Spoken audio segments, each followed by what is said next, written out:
नमस्कार। चलिए सीधे शुरू करते हैं इस नए एक्सप्लेनर के साथ।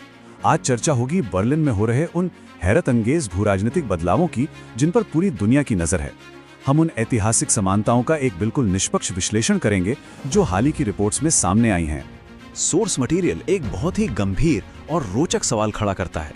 क्या जर्मनी का अचानक से अपनी सैन्य ताकत को इस तरह बढ़ाना उसके अंधकारमय अतीत को दोहरा रहा है?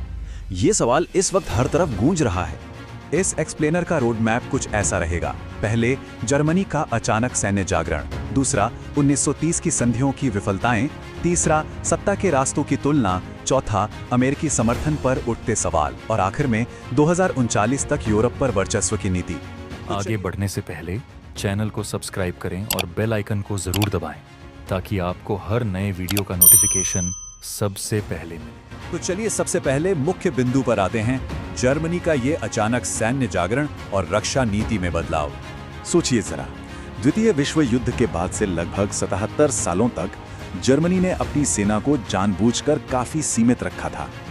लेकिन अब देश ने एक अचानक उलटफेर किया है। वो अब एक ग्लोबल सुपर पावर लेवल की सेना बनाने की दिशा में तेजी से आगे बढ़ रहे हैं। ये कोई छोटा बदलाव नहीं है, ये बिल्कुल एक यूटर्न है। और हाँ, सेना बढ़ाने की सर्जेंसी का अंदाजा मेरा मतलब है इस बात से लगाया जा सकता है कि जर्मनी अब नए रंगरूटों को आकर्षित करने के लिए लगभग 2.5 लाख रुपए महीने तक का भारी आर्थिक प्रोत्साहन दे रहा है। 2.5 लाख रुपए, ये भारी रकम साफ दिखाती है कि ये सैन्य विस्तार उनके लिए कितना जरूरी हो चुका है। आइए अब थोड़ा पीछे चलते हैं और 1930s के दशक की संधियों और उनकी विफलताओं का इतिहास देखते हैं। खासकर इतिहास और ग्लोबल ट्रीटीज का अध्ययन करने वाले छात्रों के लिए ये टाइमलाइन समझना बहुत जरूरी है। देखिए, 1918 में पहला विश्व युद्ध समाप्त हुआ।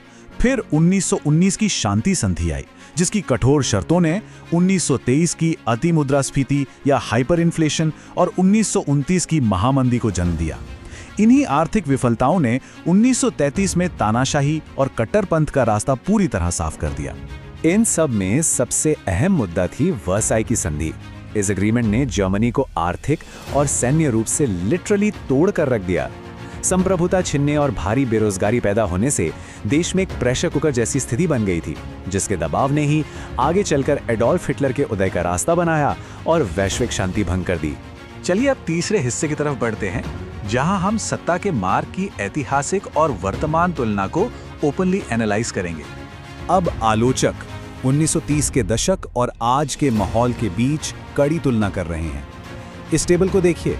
एक तरफ वर्साई की संधि से टूटा विश्वास और गुप्त सैन्य विस्तार था, वहीं आज नाटो पर ओपनली संदेह और 2039 तक क्षेत्रीय वर्चस्व की बात की जा रही है। हिटलर के नेतृत्व और फ्रीडरिच मार्स की एग्रेसिव नीतियों के बीच कंपैरिजन्स हो रहे हैं। दोनों ही सिचुएशंस में ग्लोरियस जर्मनी या सुपर पावर बनने का वादा बिल्कुल कोर में दिखाई देता है। ध्यान रहे, हम यहाँ किसी का पक्ष नहीं ले रहे हैं, लेकिन सोर्सेज और रिपोर्ट्स जो बता रही हैं वो जानना जरूरी है। रिपोर्ट्स के अनुसार फ्रीडरिच मर्स की आक्रामक नीतियों और पावर कंसोलिडेशन को अतीत से जोड़ा जा रहा है। यहाँ तक कि कुछ आलोचक तो उन्हें एक नए तानाशाह के रूप में लेबल कर रहे हैं जो देश को नए गौरवशाली जर्मनी की ओर ले जाना चाहते हैं। ये बहुत ही स्ट्रॉन्ग क्लेम्स है। चौथे बिंदु पर आते हैं, अमेरिकी समर्थन पर उठते सवाल और ये टूटता हुआ गठबंधन। आज ये सब क्यों हो रहा है? इसका एक बड़ा रीजन है डोनाल्ड ट्रंप का अमेरिका फर्स्ट वाला व्यापारिक रवैया और उसके ठीक सामने फ्रीडरिच मर्स की स्वतंत्र जर्मन संप्रभुता की स्ट्रॉन्ग डिमांड। ये नीतियां बिल्कुल आमने सामने खड़ी हैं। रिश्ता इस हद तक खराब हो चुका है कि मर्स ने प्रैक्टिकली ट्रंप की नीतियों को सार्वजनिक रूप से बेवकूफी कह दिया है और उन्होंने किसी अनिश्चित अमेरिका पर निर्भर रहने के विचार को पूरी तरह खारिज कर दिया है। इस पूरे बदलाव की कड़ी यहाँ इन स्टेप से जुड़ती है। स्टेप 1, रशिया का यूक्रेन पर हमला। स्टेप 2, उसके बाद अमेरिकी सैन्य सहायता का शर्त युक्त और धीमा आना। और नतीजतन स्टेप 3, जर्मनी ये कंक्लूड कर लेता है कि नेटो बिखर रहा है। यही आधुनिक समय की संधि की विफलता या ट्रीटी फेलियर बन गई है, जो इस स्वतंत्र सैन्य विस्तार को इतनी तेजी से बढ़ावा दे रही है। और अब आते हैं इस एक्सप्लेनर के आखिरी और सबसे अहम पॉइंट पर, 2039 तक यूरोप पर वर्चस्व का प्लान। इस नई मिलिट्री लॉजिक का मेन फोकस आत्मनिर्भरता और क्षेत्रीय अधिकार पर है। इनके उद्देश्य बिल्कुल क्लियर हैं। पहला, रूस के खतरों को डायरेक्ट न्यूट्रलाइज करना। दूसरा, अमेरिकी रक्षा छतरी पर से अपनी निर्भरता पूरी तरह खत्म करना। तीसरा, भारी फाइनेंशियल इंसेंटिव्स के जरिए आर्मी की भर्ती करना। और चौथा, यूरोप में शक्ति का एक पूरी तरह से नया आदेश स्थापित करना। ये सच में एक गेम चेंजिंग शिफ्ट है।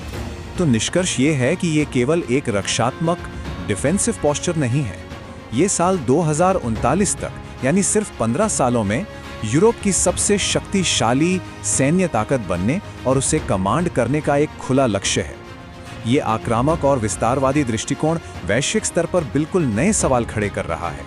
तो अंत में ये सब हमें एक बहुत ही गहरे और विचारणीय सवाल पर लाकर खड़ा कर देता है।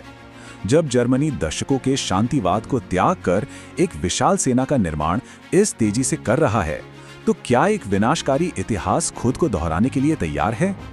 ये बदलाव सोचने पर मजबूर करता है कि क्या ये महज एक जरूरी रक्षा रणनीति है या वैश्विक शांति का एक भयावह बिखराव। इस एक्सप्लेनर में शामिल होने और इस गहन विश्लेषण को समझने के लिए धन्यवाद। दोस्तों, ऐसे ही और वीडियोस के लिए चैनल को सब्सक्राइब करें और बेल आइकॉन को जरूर दबाएं ताकि आपको हर नए वीडियो का नोटिफिकेशन सबसे पहले मिले।